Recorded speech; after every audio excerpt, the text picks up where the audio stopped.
of these changes? I am, and listening to Speaker McCarthy, I mean, he's clueless.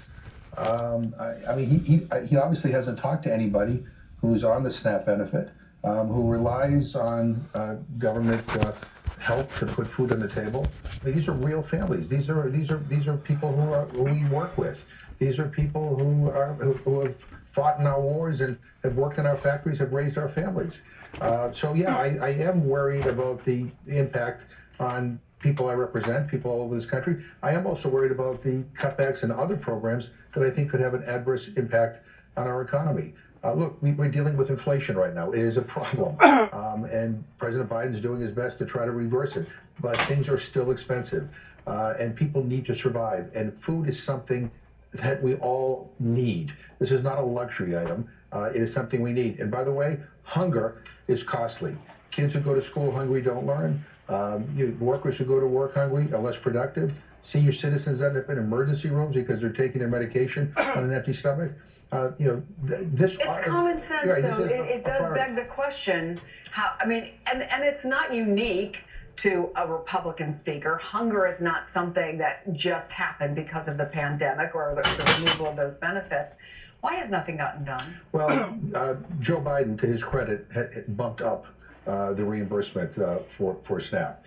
Joe Biden held the first White House conference on hunger, food, and nutrition and health in 50 years and came up with a national strategy. And as we speak, they are bringing people from the public sector, the private sector, you name it, everything together to try to implement this national strategy to end hunger. Look, we can end hunger in this country, but the way not to do it is to cut people's benefits. We got to take a hard look at what an adequate SNAP benefit should be, and we ought to work together in a bipartisan way, similar to the way that Senator George McGovern and Senator Robert Dole did back in the 1970s, and come together and make sure everybody in this country has enough to eat. Congressman Jim McGovern, it's good of you to come in and talk about this. We appreciate it. Thank you so much. The verdict, new interviews with jurors who convicted Alec Murdaugh of murder, what they say about him taking the stand. Plus, the decades-long fight by Indigenous people to get back the remains of loved ones. We've got the results of an investigation into why some may be lost forever. You're watching Chris Jansing Reports, only on MSNBC. Red Lobster's finer points of fun dining at Lobster Fest.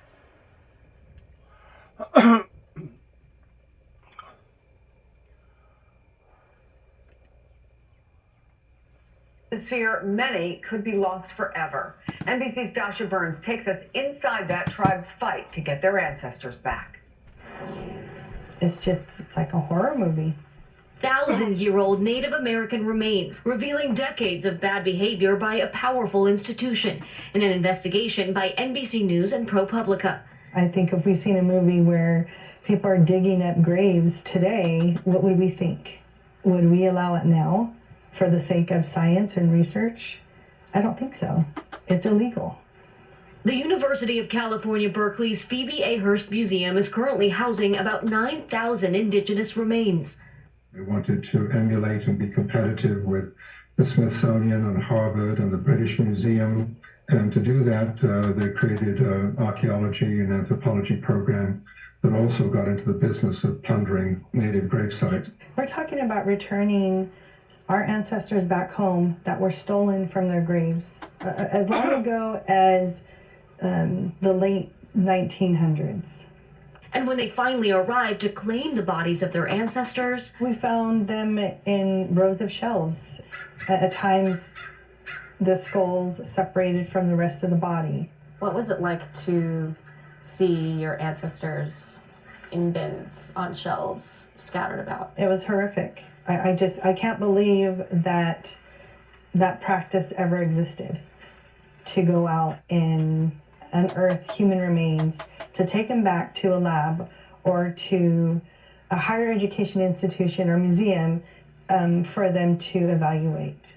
But the Chumash tribe's battle with Berkeley didn't end there. After their 1,400 ancestors were returned to them in 2018, the tribe later learned that others had been left behind. UC Berkeley notifying the Chumash people that 6 more remains were found in a lab in 2020. And to date, there are still more missing, the tribe has learned. UC Berkeley declined an interview with NBC News and ProPublica, but acknowledged in a statement it had, quote, mishandled its repatriation responsibilities, saying, quote, the campus privileged some kinds of scientific and scholarly evidence over tribal interests and evidence provided by tribes. UC Berkeley, a powerful progressive institution reckoning with its past. Berkeley has learned how to talk the talk of repatriation, but is still resisting actual Native American human remains repatriation, and they need to be sanctioned. The Chumash say this fight is far from over. You know, Native Americans have been oppressed and put on reservations and often told what to do, knowing the fight that my ancestors had to have, the fight that my grandmother had, my mother had, and now the fight that we have as the next generation. And now you're fighting for them. Now we're fighting for them. Yes. Dasha Burns reporting for us in partnership with ProPublica. Well, we've got some inspiring news to end the hour. The Notre Dame Cathedral in Paris is set to reopen December 2024 in time to celebrate Christmas Mass.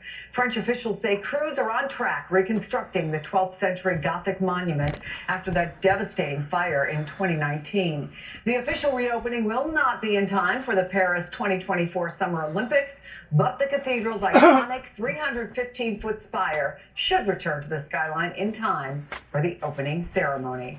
And that does it for us this hour. Make sure to join us for Chris Chancey Reports every weekday, 1 o'clock Eastern Time, right here on MSNBC. Katie Tur Reports is up next.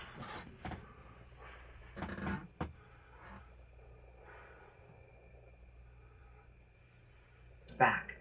I want to say something about what's going on here, which is absolutely disgraceful. But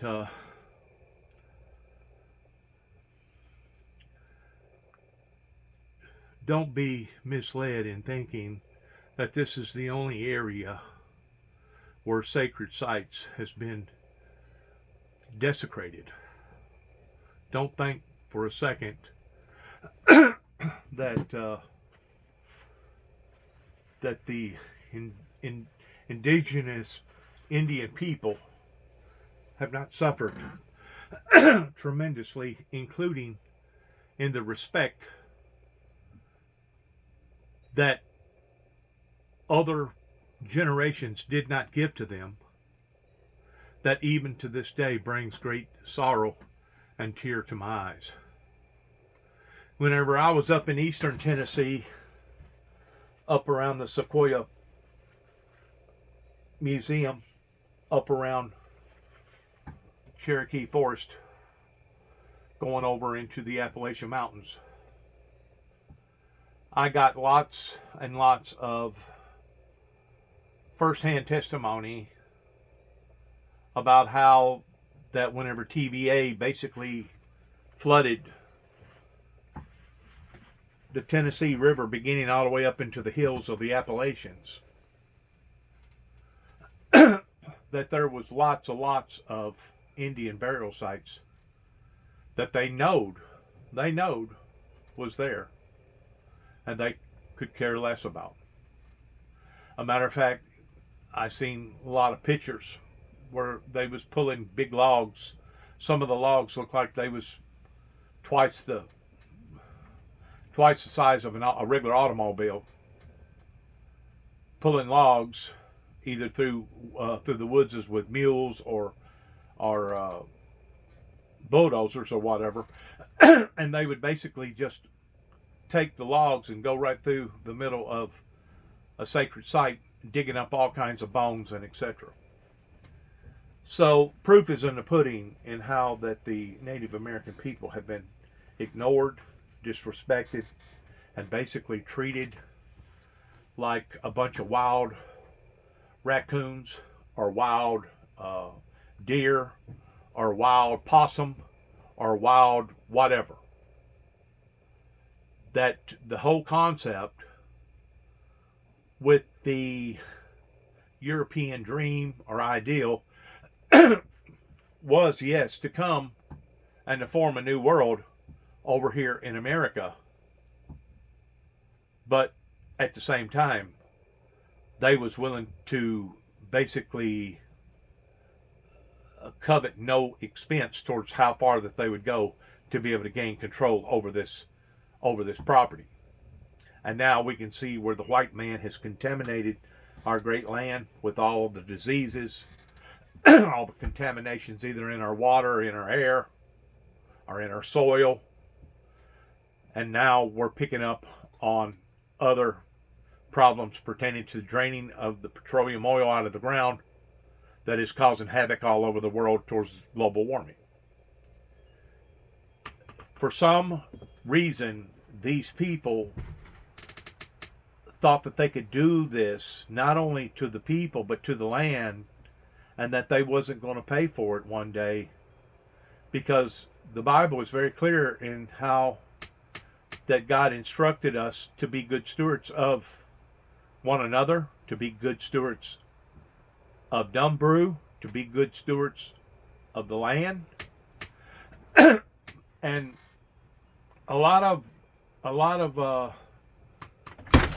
atheists or a lot of non-believers don't think that none of this applies to them, but I got news for them. All the above is going to apply to them, including those that know better, that could have done better, but chose not to do better. So whenever I watch great stories like this, in which whenever I was out west as many times as what I was, you heard all kinds of programs out there and all kinds of radio stations and programs out there that was surrounding the culture of the Native American people, to where about the time whenever you cross over into basically this side of the Arkansas line and you pass over the Mississippi River, that's where basically a divided wall, to where you don't see a lot of Indian pictures on, let's say, hotel walls, or let's say restaurants. You don't see a lot of the Indian culture east of the Mississippi River versus going west of the Mississippi River. And there are some places that you can go to, and it's actually more predominant in seeing the old way of life out there than it is all this modernization with various pictures that you see today. I'm not saying that one picture versus another picture has any less or more importance than the other, but it does speak volumes about how that the dislike that started out as hate for the Native American people is still just as much thriving over here in America today, especially on this side of the Mississippi River, as what it ever has. And I'm finding the same type of hatred against blacks in general by trying to put them in the same category that the European, the forked tongue, wanted to diminish or ridicule towards putting themselves above the black man, above the Native American man. And to be quite honest with you, that type of arrogantness actually didn't just begin with the Europeans, but began all the way with the Philistines and the other types of tribes that was in the Bible, that you can go into the Old Testament and identify that these was the very things that God hated in that type of attitude for one another, especially for those groups of people. And it's basically the hatred of the Nicolaitans that God himself says that he hates. And this poison that has went throughout the world is still to this day not quite as predominant as what it used to be, but it is still out there to this day that various cultures still has to deal with. And until we identify this poison, and until we're willing to stomp out this poison,